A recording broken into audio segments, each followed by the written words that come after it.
Que a paz de Jesus Cristo e a alegria do Espírito Santo de Deus sejam sobre a tua vida e o teu coração. Façamos esta importante leitura da Bíblia Sagrada.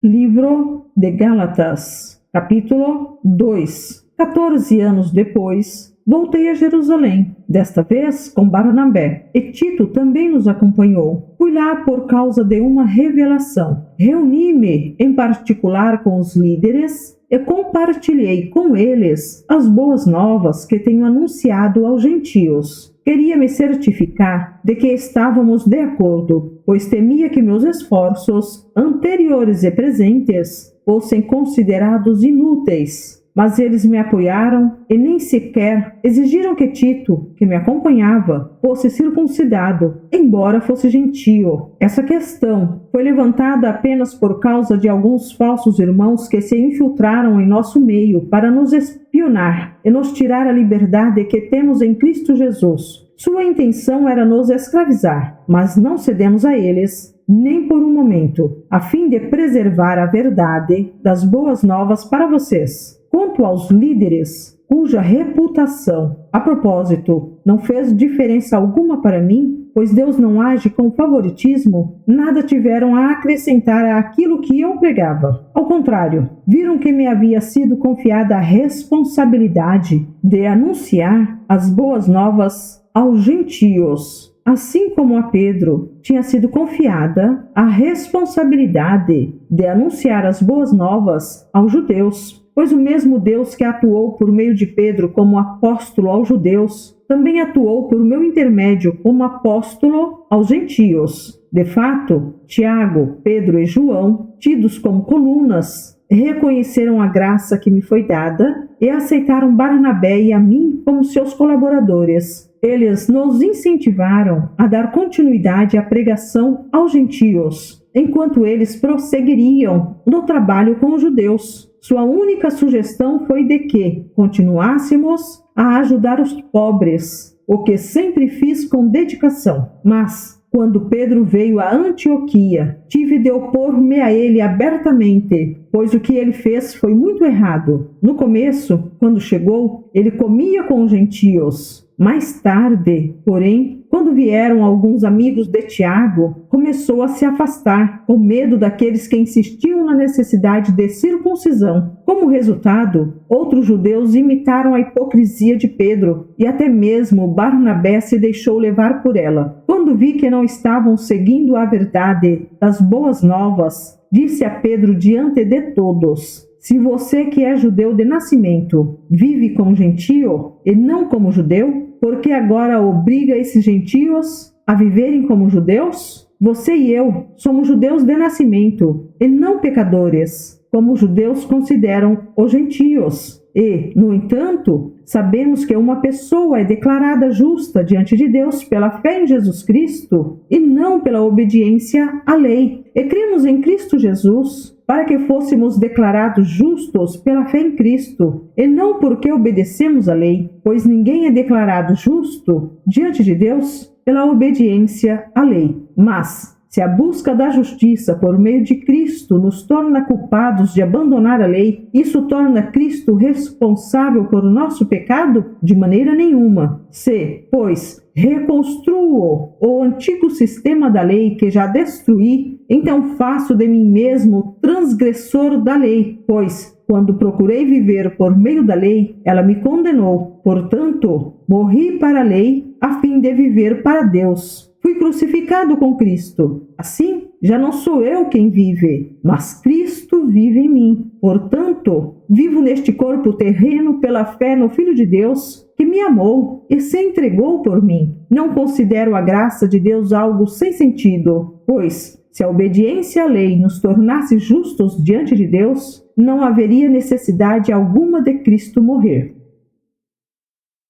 Verdadeiramente é uma bênção estarmos ouvindo a palavra de Deus. Que o Senhor Deus te abençoe. Prossigamos para o alvo que é Jesus Cristo. Amém.